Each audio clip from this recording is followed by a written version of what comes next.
Hi, this is Exploring with Em and Stu. And today we brought you to Suffolk, where we're going to be taking you for a look at the remains of RAF Metfield. And here's what's coming up.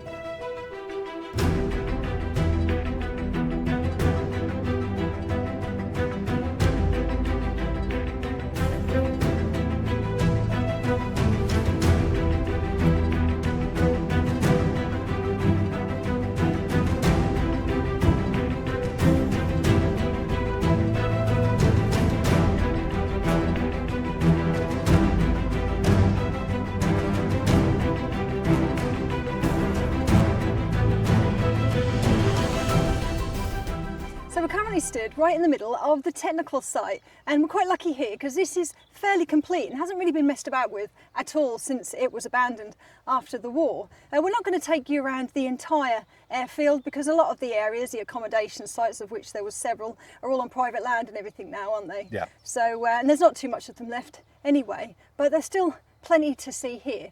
So I'm going to give you a little bit of information and history about the airfield itself, and then we're going to take you for a little look at what we can find.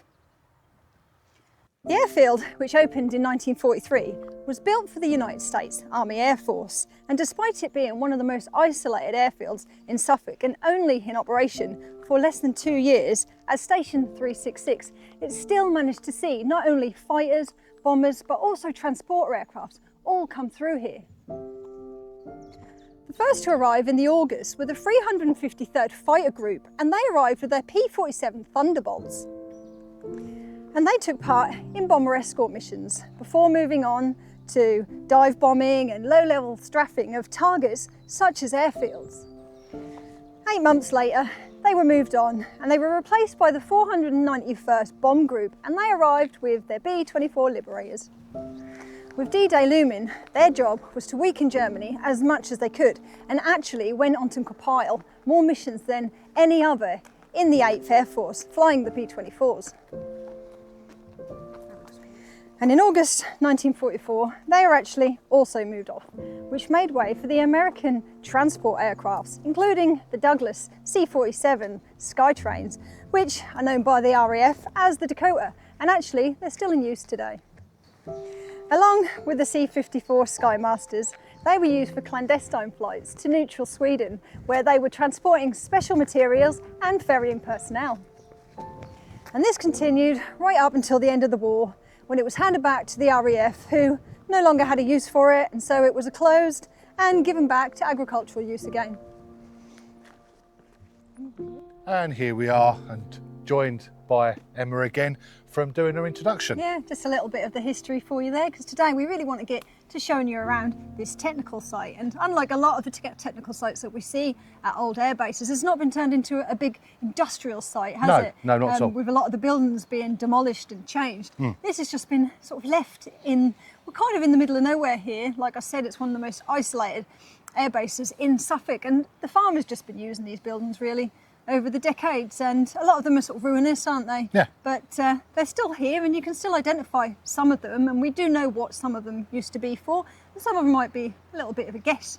But we're going to take a little look around, because this is actually a public footpath, which means that we can come in here and have a little look, and we'll see if we can point out a few things to you. That's it. So let's go and have a quick look. So we're now stood right in the middle of the technical site, and we would have been surrounded by numerous buildings. But the first thing we're going to show you is what I'm actually stood on, which is marked as a mechanical vehicle transport ramp. And of course, this would have been used to unload all sorts of military bits and pieces off of the trucks that would have come here. But we've also got quite an interesting building to show you while we're in this area. So I'm going to get down off this ramp and take you for a look. And this is one of the larger buildings that are still remaining on the technical site, and it is in fact the parachute store, which we don't often find, but they all did have them. And of course, being an RAF base and an airfield, they would have needed parachutes, and they were all stored here.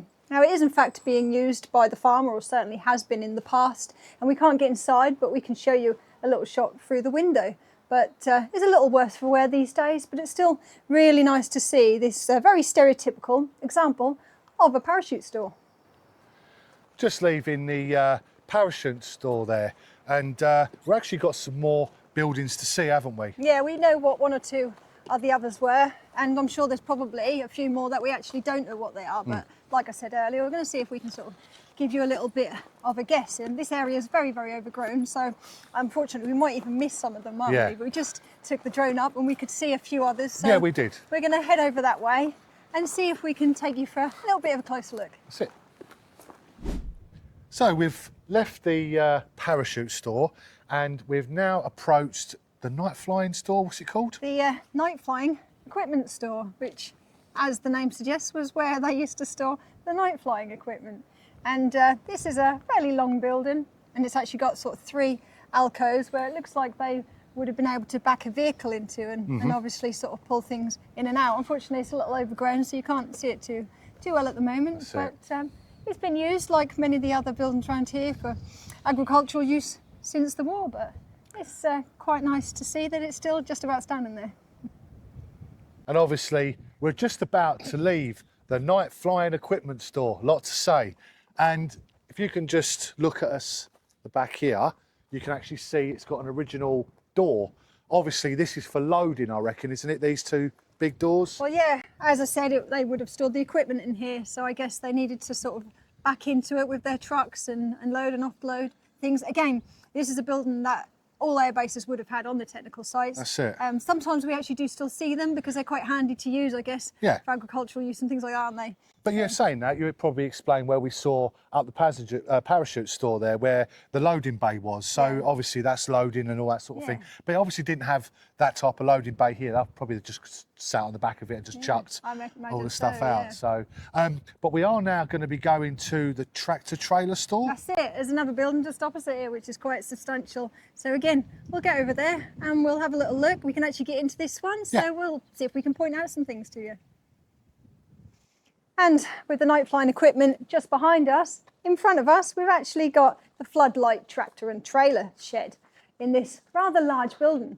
And of course, they used to use these air bases at night time, particularly for the bombing sort of raids that they used to do a bit later in the war. It was predominantly, I think, done at night time. And so they needed a floodlight, and they would have wheeled it in and out of here on a tractor, which is why it's so high.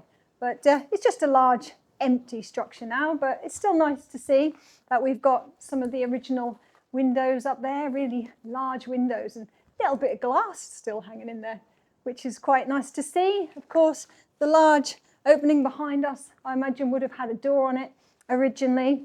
And again, on this side, more of those lovely original windows. But if you just follow me around to the back of the building, it's also got another door. So I'm guessing that they could have had access to it from either way if they want to. But again, it's been used for storage and all sorts of things over the years. But there we go, not much else to show you in here. So I think we'll get out, we'll say a little bit more, and then we'll have a look and see what else we can find. And Emma's just come through this rather big door. Obviously, she's shown you all the little features that are inside here, but we are contending with the sun today, and that's why we're a bit close Yeah, up. it would have been nice to have had a better shot, but here we are. Here's the outside of the night flying tractor and trailer sort of shed, floodlight shed. But again, like I said, it's been used in things, hasn't it, over the years? Well, why not? I guess these are quite handy to use as like barns and things, so why wouldn't they? That's it.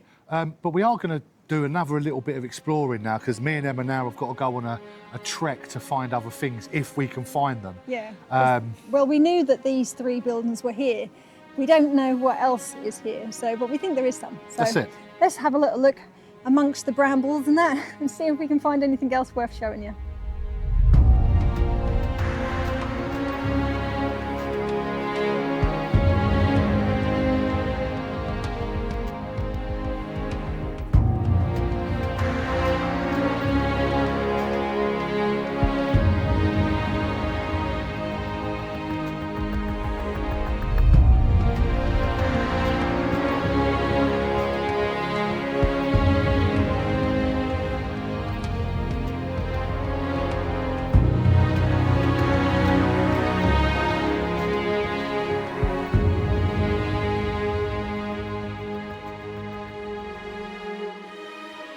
Very warm, but we have actually had a little bit look around in all of the bushes, and Emma's Yeah. been doing her ducking and diving bit. Oh.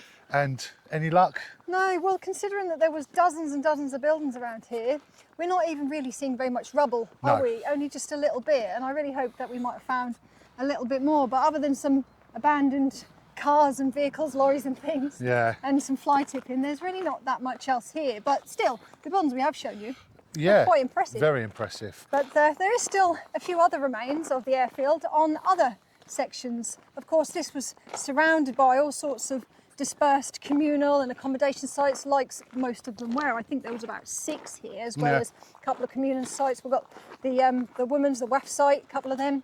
So public footpaths all around here. So we're going to have a little wander and see if we can find anything. And if not, it's a lovely day for a walk. That's it. So come with us and we'll meet you at our next destination, I suppose. Yep.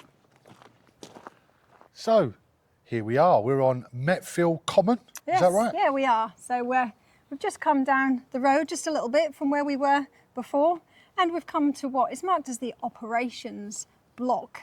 And supposedly what we've got behind us is the operations block and the crew briefing room. So it's marked as anyway. Now we've not taken a look inside yet, but we can clearly see that we can see inside.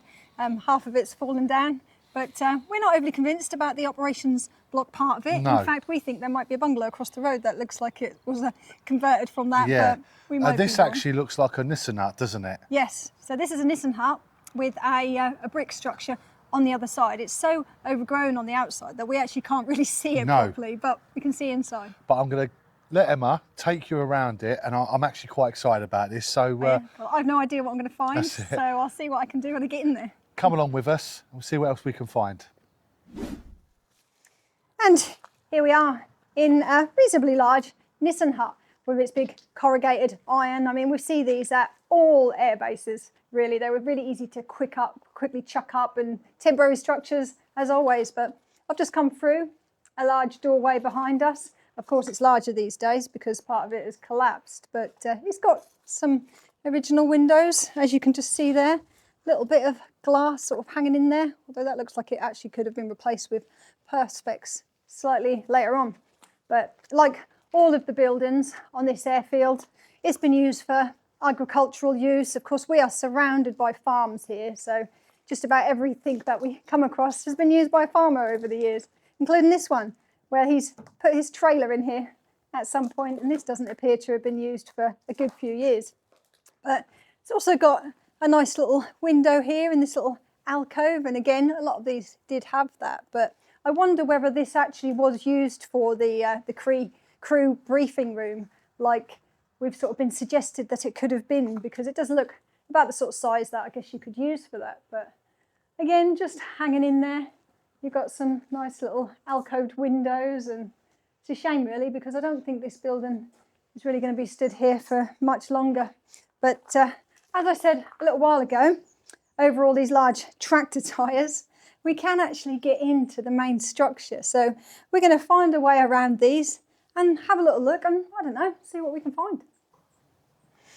And here we are, just through from the large Nissan hut behind us into quite a warren of rooms, which we weren't really expecting to see. And we've just come into a corridor, and as you can see, we've got some windows, and also the main entrance into the building, of course, would have been here with a double door, but we'll have a closer look at that in a bit. But first, we've got a small building or small room here, which I'm going to get into, and we'll have a little look and see if we can guess what it probably was.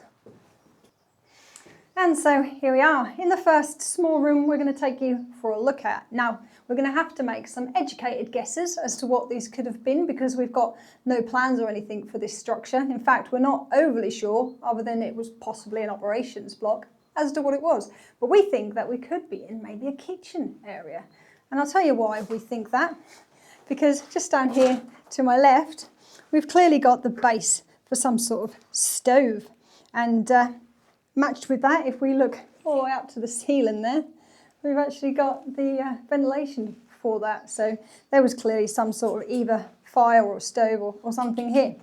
We've also got, just behind me, a small storage cupboard.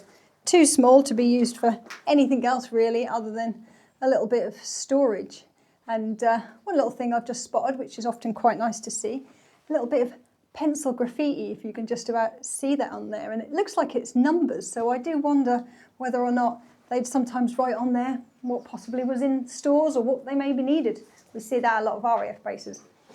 But just surrounding here, there was clearly some sort of worktops or tables or something mounted, and we've also got some plumbing here, so I think there was likely a sink mounted just there in front of that rather lovely window. But of course, we might not be right, but I think that's probably about as good a guess as any.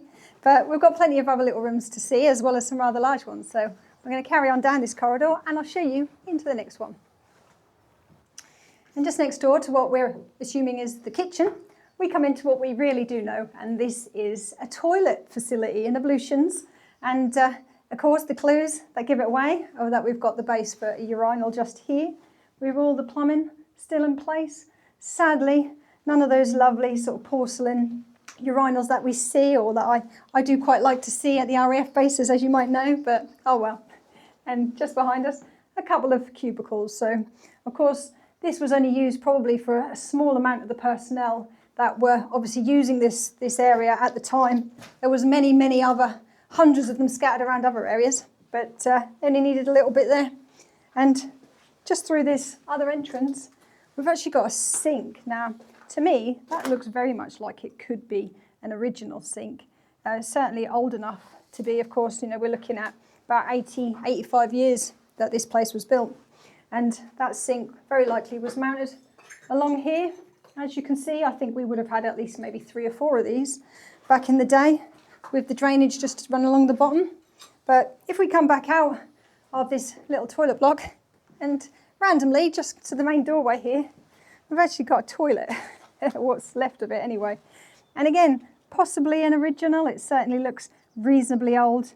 That's a little bit of a guess really, but anyway, why else would it have been here? But of course, this has likely been used for other things since the airbase closed. But we've got other rooms to show you, a larger one next, so we'll have a little look and see what we can find in there. And quite a contrast to the last rooms, this one is actually quite dark, so I've had to pull out the big torch. And here we are. What can we actually show you in here? Well, up there we've got mountings for all sorts of electrical wires and bits and pieces. Again, I'm not overly sure whether these are definitely original to when the airbase was here, but they certainly look relatively old and clearly had electric in here. We've got plenty of things that are not original to the airbase, like, of course, things like this sofa. Obviously, this has been used for something since then. But if I just take you around some of this debris on the floor, we've got some quite nice ventilation ducts up there. Again, making me think that maybe this was, in fact, the operations room, because there would often been a lot of equipment in here that would have got really hot, and they would need to have, of course, kept it well ventilated. And if I just take you for a little look at in front of me, just up here, we've got a bit more of that. So quite a substantial ventilation duct. So they sort of really did mean business, obviously. But there's not really anything else to see in this particular room, but there's a couple of other little ones behind us. So I'm going to get in there and we'll see if we can guess what they were. And here we are, past yet another entrance, which I think might be possibly the 4th one that we've seen into this. So it just goes to show how actually big it is. But it's got the ventilation, if we look out, just there, and it runs through from the other room through into this smaller room here, which if I, again, managed to climb over a lot of the rubbish that's been stored in here over the years, you can see again we've got some original wires. And again, are they original to the actual wall? I'm not sure, but maybe they replaced something that was here before. But I would guess that this ventilation is certainly original. But other than that, a little bit of more ventilation here and there, and that lovely green paint that we always see in these sort of World War II buildings. We don't really have anything else that's original that I can see. Certainly lots of old bits and pieces, but certainly not original. So we'll take a look in here. I'm trying not to fall down these gullies and breaking my neck. We've got, again, another room that had some large ventilation in it. I wonder whether or not this could have been possibly sort of the engine room where the ventilation sort of was stored, you know, the fans and things that would have been powering all of that ventilation ducts. But there's certainly lots going on here. As you can see, we've got all sorts of gullies and bits and pieces of a conduit, and that huge exhaust almost there that would have been taken out something or another from here, I guess. So it doesn't look like it had a generator in it because we can't see any sort of generator plinths, but definitely looks like it was quite an important building or room for this building. But I think that's probably about as much as we can show you in this rather dark supposed operations block. So I think we'll get back out, we'll find Stu, and we'll chat about what we're going to look for next. And now we're out of this communications. Well, operations block apparently, and actually having a closer look inside, it possibly could have been. Yeah. We don't very often get to go inside the operations blocks at RAF bases, so it's not something that we're quite so familiar with, is it? But I think they may be right, what the research that we did, saying that's what it was, not the biggest one, but of course this wasn't the biggest airfield, really, so I suppose they maybe didn't need one. But we just thought we'd bring you to the entrance so you can have a look. This is probably the most that we can see from the outside, because the rest of it is absolutely covered in bushes. Yeah, literally, if you can look down here, it's completely covered in ivy, weeds, trees, brambles, and also this side. Now, from the road, you can't even see this, but it's so substantial inside. Yeah, we didn't realise it was so big. I mean, yeah, you can drive past it and not even notice it. So. That's it.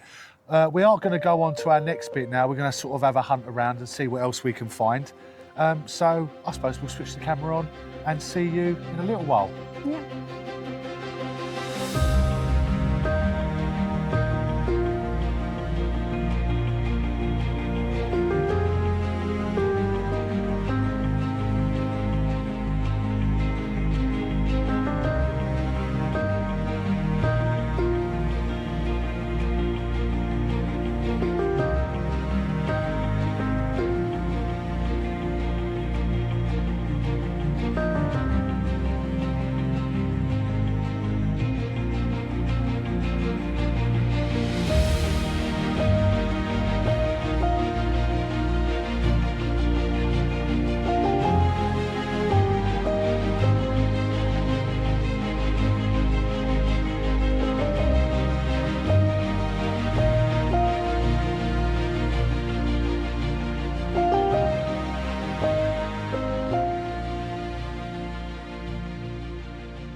And now, obviously, where we were before, we were leaving the Nissan Hut Stroke Operations Centre, and now we are at where? Well, we're just following one of the many footpaths that runs to the west of the where the runways were, and this was where all the accommodation camps and the communal sites and everything would have been dispersed all around this area. Now, of course, they were dispersed for protection, of course, because, you know, if somebody decided to come over and drop some bombs in one area, they weren't going to get everybody. No, of course they weren't. But there was 2,900, I think, personnel stationed here on at least 6 different sites. Wow. And we've just walked past the WAF site, the Women's Army Air Force site 1, and behind us we've actually got the entrance to the WAF site 2.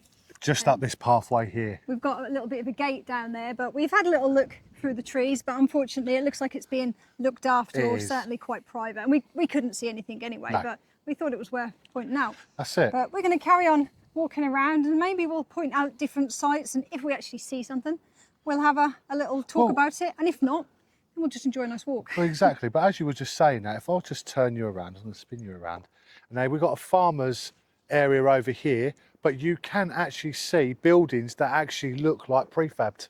Well, if I just look on my map, that's actually Site 4. That's Site 4. Just pointed out to you. So, yeah, like I said, there's many, many of them once upon a time, but of course, all been turned into farms and stuff now. But they do look like there are a few original buildings, but we can't get too close because it's a bit private. Exactly. But we are going to carry on our walk. Please come with us and see what else we can find. Yeah, but we certainly do have 1 or 2 interesting things to show you at the end, so don't switch off yet.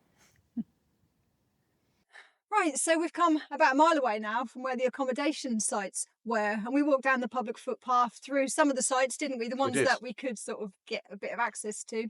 We didn't find too much else other than some concrete bases where obviously accommodation huts would have been, and some blast shelters. Blast shelters, yeah. A little bit of rubble. Not too much else there. A few of the other accommodation sites are quite far away from the public footpath, so we didn't try and access them anyway, did we? No. but also some of these places are on private farms, so we can't actually access them anyway. No, that's it. But we've come to the south end of the actual runways now, which we're going to take you for a look at next. But we're passing by, as you can see, just above my head here, quite an impressive water tower, which of course would have supplied water, I assume, for the whole of the airbase. It's not overly close, though, No. to the accommodation site. So maybe this was really the only place where they could put a borehole pump house, which is no longer there, actually in for this water tower. That's it. But we've got some rather lovely drone shots of it because you can't see it too well from here. So hopefully you'll enjoy taking a look at them. That's it. But we're now going to head off towards the runways, aren't we? Here we are. Show you another little thing before we carry on back up to where we started again. Okay, let's go. So we've left the water tower now, and we've come along a public road, haven't we? That's it, yeah. We're actually at the south of the runways, like we were saying. And we've actually come to a pillbox. Now, of course, like all the RAF bases that were built during that time, they would have put some protection in place, usually just a few pillboxes, which I don't think would have done an awful lot if it had actually been invaded, but I think they sort of had to put them there anyway. And we're actually lucky with this airbase because we've got 3 of them still remaining.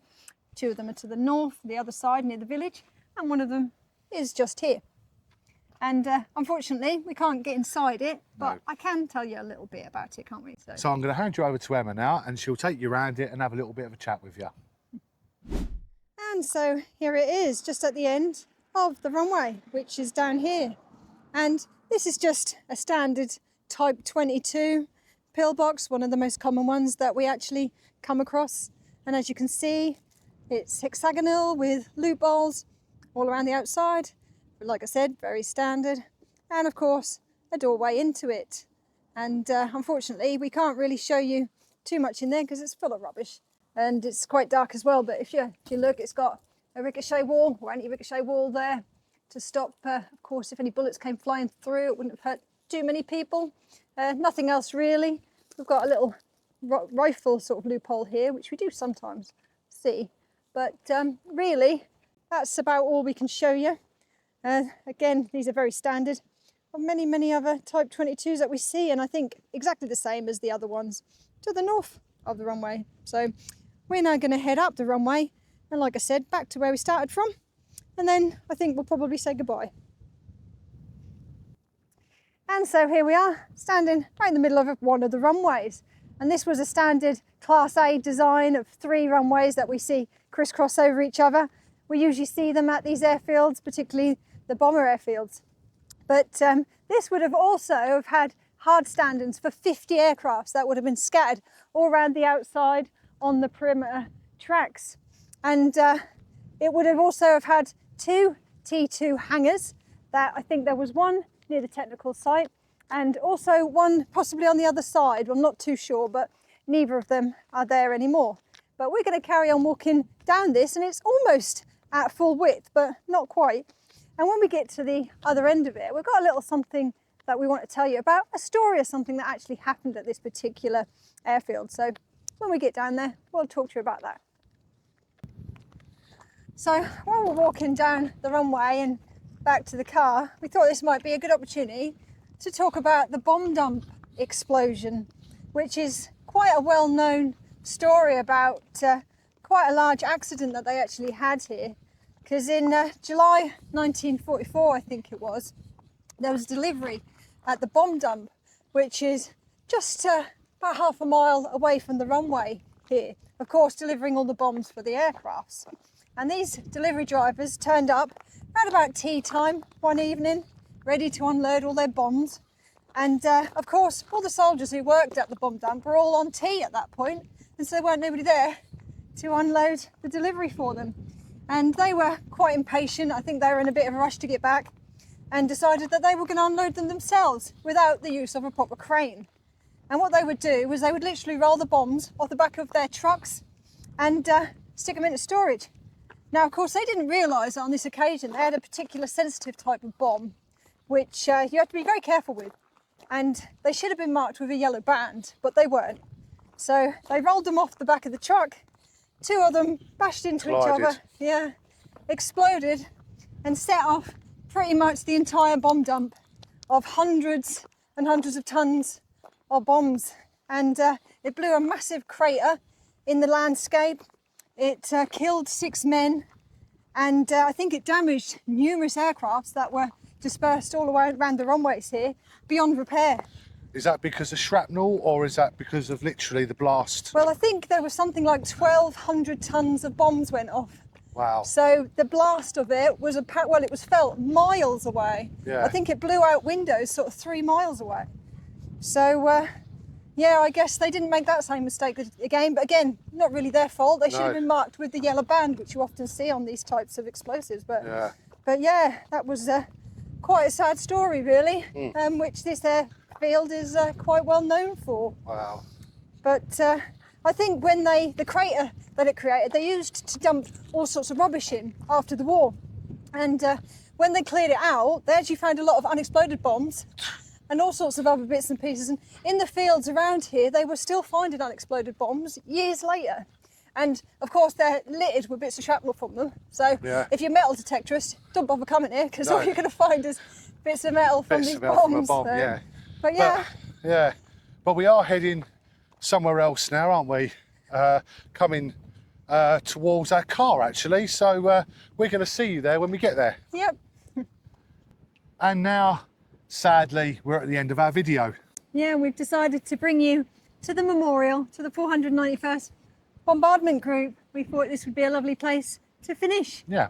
But we hope you liked our little look around the airbase here and a few of the remains. That's it. It's nice to see that there's still a little bit of it left. Yeah. Because we often see a lot of it gone, but... That's it. But please, if you've liked this video, please like and subscribe.